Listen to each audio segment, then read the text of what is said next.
Hello and welcome to Nirmal Bang. I'm Piyush Jain and today we are bringing to you a earnings review, a conference call with management of Star Housing Finance. Mr. Kalpesh Dave, the head of corporate planning and strategy, is now joining us.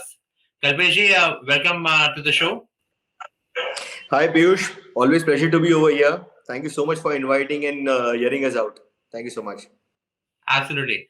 Now, from the perspective of financial markets, we have seen again over the last almost a few months, in fact, last 2 quarters, it has been interesting times for the financial services. We have seen a lot of uptick in the interest rate from RBI, and the whole environment has been of a rising interest rates, rising sort of EMIs for the retail customers.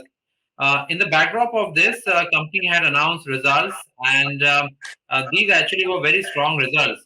The disbursements actually grew about 466% for the first 9 months of this year. In fact, company also basically has registered almost 545% growth in the net profits for the first 9 months of this year. And also, actually, we have seen from a capitalization point of view, company actually had announced that it's a 100 crore net worth company. So let's try and understand and decode the results from the quarter perspective, and then also again how the entire scenario is looking like. So, Kalpesh, first question to you from the quarter which has gone by, help us understand the moving parts here and also how the metrics are looking to you. Piyush, we started our growth journey from the beginning of this financial year. Just to tell you the perspective from where we are coming from. Star Housing has had a transition journey which is still continuing, and we are firmly into the growth phase right now at this point in time, which obviously got started from 1st of April. And Q3 has been continuance of the same momentum that we've seen. Our disbursements basically were around 48 odd crores in Q3, which was around 40 odd crores in Q2. So we are kind of growing at 15 to 20% growth rate on a quarter basis in terms of disbursement, and that is kind of getting translated into the overall top line and the bottom line as the book builds up. So this disbursement that we have seen, in a quarter basically used to be our yearly disbursements back then in the past two financial years. So, I'm not counting on that, 400, 500% year-on-year growth, because obviously the base is very small. But nevertheless, wanted to tell you that, our operational centers in Maharashtra, Madhya Pradesh, Gujarat, Tamil Nadu, in addition to Rajasthan, are now, firing in. They have gotten matured, and my steady state run rate for these 10 odd locations, physical premises which I'm talking about, and the 10 digital premises I'm talking about, is right now at around 15 to 20 odd crores. So that is what I am taking away from Q3 into Q4 as I enter into Q4, and this is something which gives credence to the next phase of the growth in the Q4. Obviously Q4 happens to be the culmination of the overall business for all the financial services space, and me as an HFC is no different as well. And I look forward to build further momentum in Q4 from here on. So that is on the overall quarterly performance. On the 9-month period, if you look at, obviously you said it very right that we have disbursed 100 plus crores during the 9-month period, and that also is the first in the operational history of the company. My company basically has transitioned from a typical money lending unit to a now proper housing finance company, operations backed by policies, processes and guidelines and strong board. So that basically has given credence to the overall scale up that we are seeing at this point in time. This growth obviously is fueled by capital scale up as well as liability scale up that we have seen during the period. Capital, by virtue of 3 successful rounds of capital raise, has gone past 100 crores, as you have said. The net worth has gone past 100 crores. Liability continues to grow strength by strength, but because of the fact that we are capitalizing simultaneously, my leverage levels right now at this point in time are modest to be described at the best. So there is a room for further growth, and the next phase of growth, as I see from here on, is to build leverage and start generating the ROA, ROE tree for our shareholders. Pertinent to say, even at this point in time, for the 9-month period, my ROE for the first time is now crossing into the range of double digits. So for the full year, I expect the same kind of result to happen. So as the top line and Just to, bottom line just builds to up. ask you here, ROE would be roughly around what, 11-12%, So ROE on an where the annualized, ROE so would be ROE right on a, now? yeah, so ROE on an annualized basis right now is at 9.34%, which I expect to maintain or even have a better ROE as the Q4 builds up, as I book my income. What has happened during this period is that my top line has grown by around 80 odd percent. I mean, I'm talking about year on year comparison, and my bottom line and my expenses kind of are have grown by around 50 odd percent. So the operating leverage for these branches is now getting kicked in, and the per unit productivity is now getting increased, which is now getting translated onto the bottom line pre-tax level. And hence that pre-tax level 545% of growth, what you said basically is coming to the fore. However, having said that, we do feel that there is lot left to be achieved, because the journey has just yet started. We will continue to expand, and as we expand again, there will be investment in manpower, technology, and in the branches, and we will try to build up further capacity from here on, and build our AUM from FY 22-23 results afterwards. Okay, so let me take our viewers into the numbers here. If I take a look at the third quarter results, we actually are talking about the net profit has grown to 230 um, uh, lakhs here, again from 217 lakhs. So we actually are talking about, this is good, a 5 to 6% increase quarter on quarter. So again, that's a strong growth here. Profit before tax, which Kalpesh was just alluding to, that has increased to again 3.12 crores from 2.9 crores. Again, basically, it's a good sort of 7 to 8% increase here. Uh, we have seen a slightly higher increase in the finance cost, which versus the interest income. Kalpesh, any sort of reason on that? Is it primarily because you have raised the funds and now again the disbursal is going to happen more towards the next few quarters?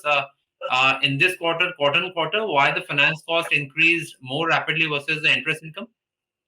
Piyush, primary reason behind increase in finance cost is because of the higher interest rate cycle that we are in right now at this point in time. As you mentioned, that RBI has increased the repo rate, over the past, multiple sittings that they have. Primary reason being containing the inflation and the kind of macroeconomic headwinds that are happening due to the international, scenarios that are coming to the fore. So obviously, that rate increase gets passed on to the borrowers, and we being the borrowers from the financial institutions, primarily the public sector bank and the FIs, that finance cost has increased and has gotten translated over the balance sheet.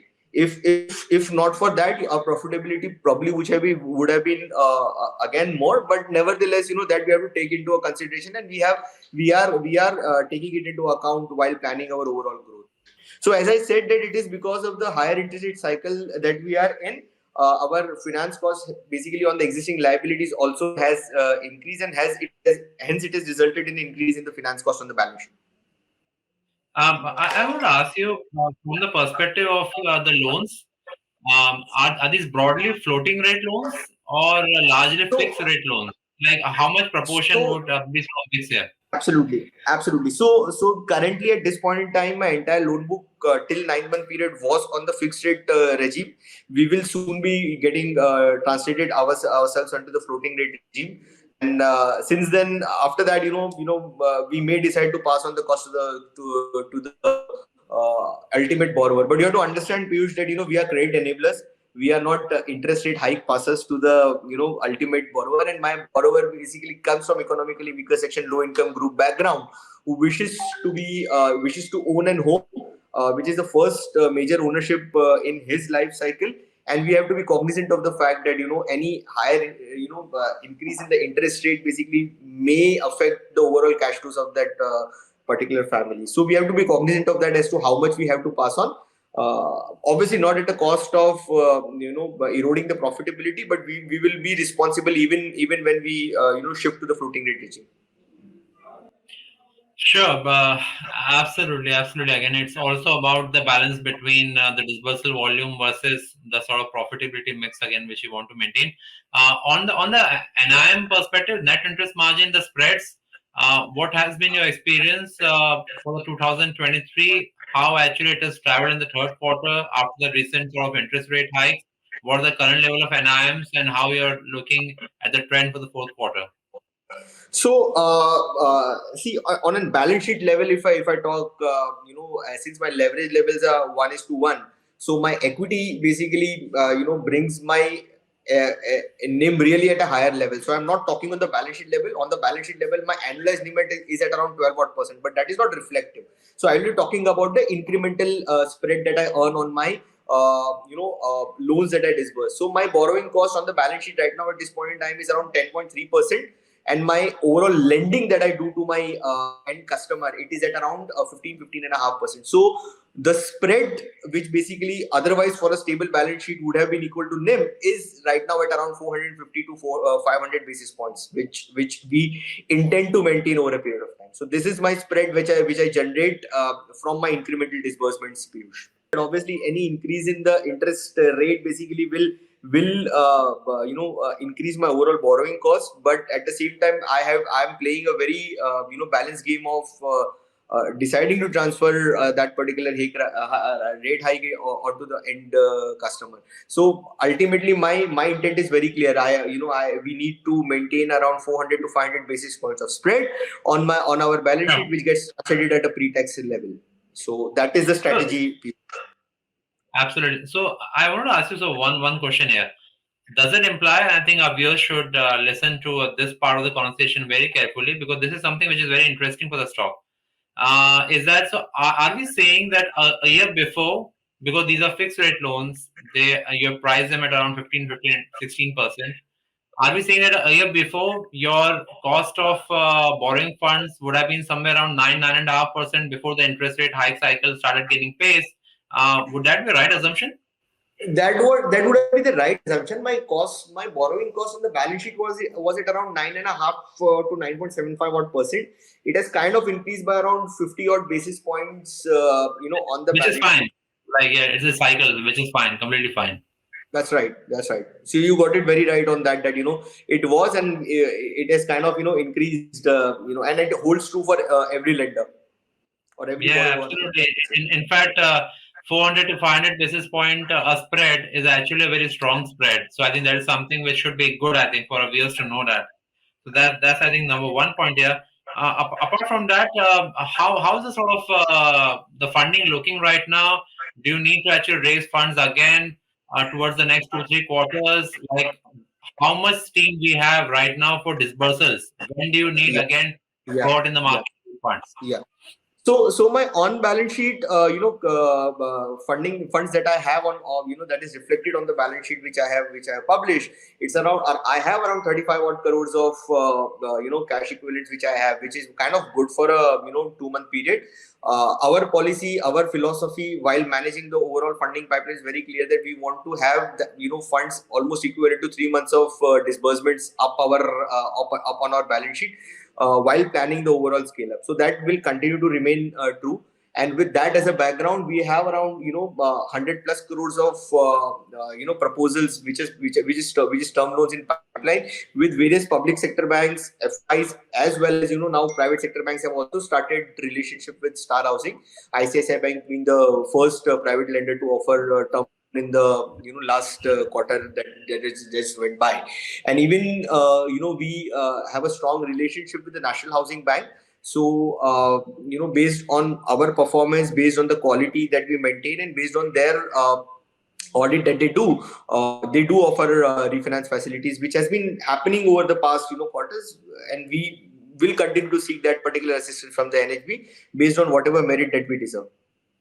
So that is the Okay. overall pipeline, Piyush, which we are trying to have, and good enough to culminate the year on a high, and probably couple of months from there on also we are good to go. So that is on the liability side of it, and you must have read the results also. So we have been on the equity side as well. We have been in the market. We have raised funds over the last 12 business months. In fact, we have had 3 successful rounds of capital raise, and as and when there is an interest evinced from existing or a new investor, capitalization strengthening is something which will be an ongoing exercise, subject to all approvals being in place, internal and external. Okay, makes sense. One small short question, and that would be, what's the average ticket size of the loan?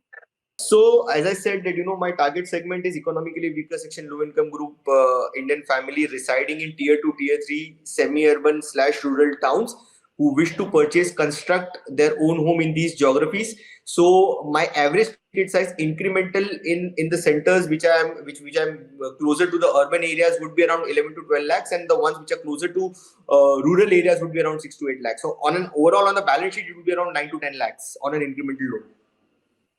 Okay, so that's something which is a high volume market also. So that's Absolutely. something interesting for our viewers to take note of. Let's move to something which is always a factor to watch out for our viewers, and that would be asset quality. Give us some color on how you're looking at the market right now, how it has been for your balance sheet.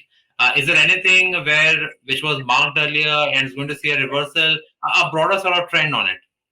I'm so happy you asked me this question, and this is very pertinent question which I have to answer. See, our portfolio at risk, as of 31st of March 2022, was in the range of 19%, which we have kind of reduced to now 5%. So portfolio at risk has come down from those erstwhile levels to now single digit, and as we move from here on, I'm talking about the steady, static pool basis. I'm not even talking about a numerator denominator game, which normally I would have given you the answer. But on a static pool basis, also Piyush, we are having the portfolio at risk being confined to the single digit levels, and there is a reason behind it.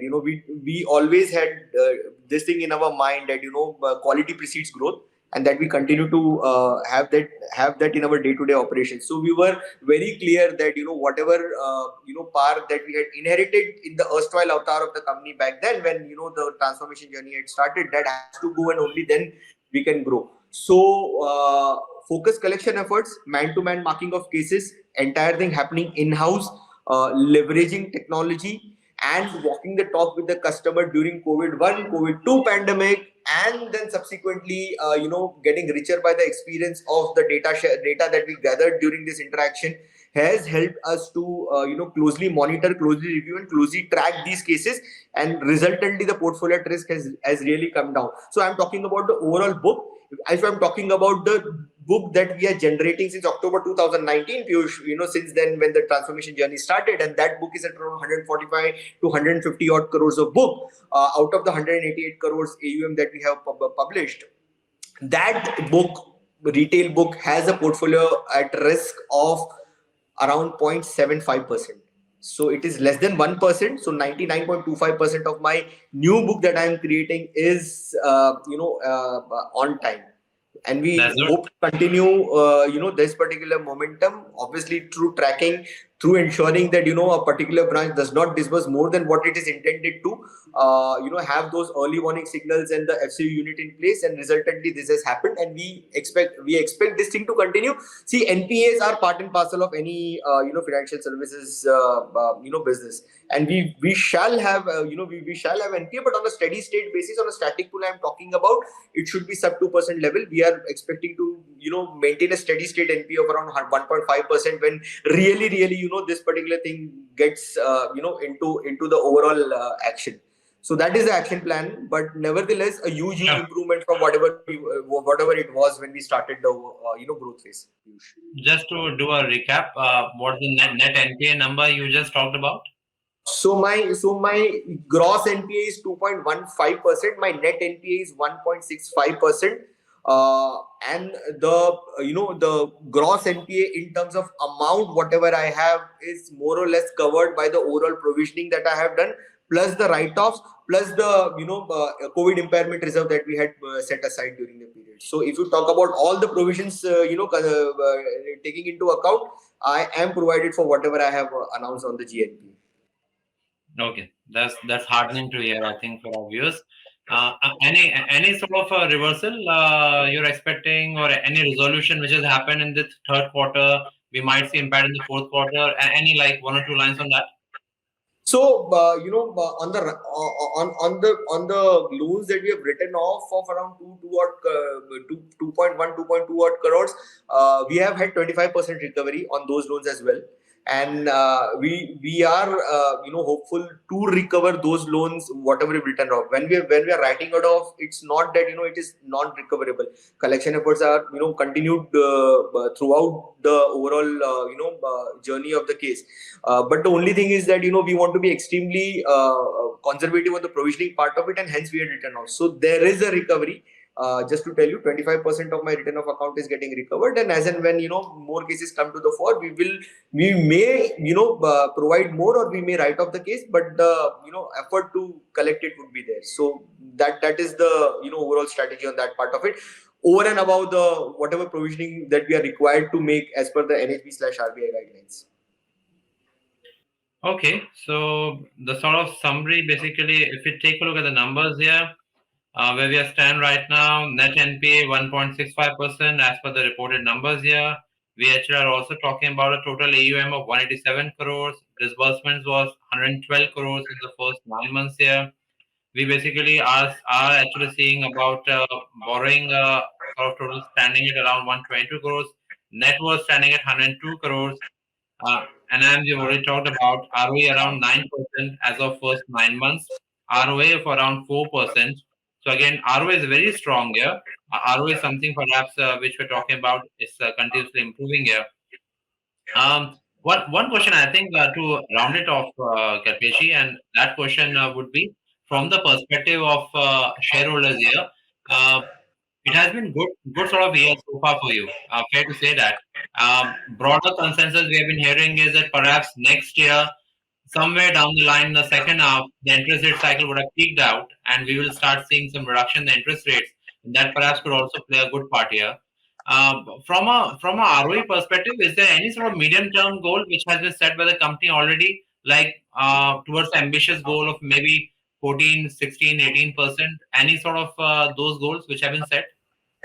So, just to answer to you, Piyush, the returns will happen only when the book gets built up. So, whatever 112 crores that I have disbursed during this year, and whatever around 50 odd, 50, 55 odd crores that I'll be disbursing in Q4, I'm not giving you any guidance over here, but nevertheless, this something which will happen. That entire book is kicking in only for 3 to 4 months for the top line. Okay, so this entire book will have 12 months in FY 23-24 to kick in, and resultantly the profitability what we are seeing, basically that will get increased. I'm not saying it will be 500% as what we are seeing right now, because the base was very small. Now the base is getting built up, so but still there will be a good chance of a very very high profitability, given all the factors remain stable and we continue to grow. So from there on, FY 22-23 would be probably the first year in which again we will be having a double digit ROE. FY 23-24 should be plus or minus 2 quarters. I'm talking about, we should become a systemically important home finance company as per RBI guidelines, which is 500 crores of AUM. And at that point of time, the ROE matrices definitely should start kicking in. Even the cost to income ratio should get rationalized, and from there on, when we would be in FY 24-25, mid of 24-25, we should look forward to have an ROE of around 16 to 18 odd percent, and then increasing to around 20 plus percent over a period of next 3 years. So I'm talking about FY 24-25, 25-26 to be around 20% ROE, given the fact that we will still continue to raise, because for becoming a mid-size and a full-fledged HFC, you need to capitalize well. So taking that into account, given the profit will get increased with the development of top line, we should look forward to a sustainable ROE of 20 odd percent 3 years from now. Well, that sounds, I think, quite a sort of good numbers to play with, I think, for our viewers. And I think that's a sort of a good roundup on the results. Anything else you want to add, Kalpeji? So, Piyush, just that, Star Housing has had a history of transition. We have been continuously broadcasting all our actions to all our stakeholders, not just our, investors or even shareholders, but to our bankers, rating agencies, to our business associates, to our customers. We've been extremely transparent. We have been, sharing all the company updates to, through our social media platform, as well as on the BSC, whatever we are doing. So all I want to say is that the book is now started to get built up. The first milestone, as I said, is 500 crores AUM, and from there on, obviously, it is a journey of 5 to 7 years to translate this professionally run company to an institution of repute, and we all look forward to this particular journey. Want to say that the core team who is in charge of leading this overall scale up, they too are owners of the company through ESOPs. This ESOP one is going to get vested in the next week, so they will become the shareholders of the company, and they too will be a part of the overall value creation process for all the people, including themselves. So it's a very exciting time, but we do feel that the best is yet to come. I mean, only and only when we cross that critical milestone of 500 odd crores, the things will start to look in a very, very different form. But there are a lot of value enablers, Piyush. I just wanted to tell the viewers that the re-rating that is going to get due once we cross a critical mass of AUM. The re-rating, I'm talking about the credit rating, that is due for my company. The second enabler is basically I'm listed on the Bombay Stock Exchange. So once my tenor criteria of minimum net worth of 75 crores, which has gotten qualified, that is the quantum criteria. But once the tenor criteria gets qualified, I stand to be eligible to get listed or traded on NSE, subject to all approvals in place. So that is the second thing.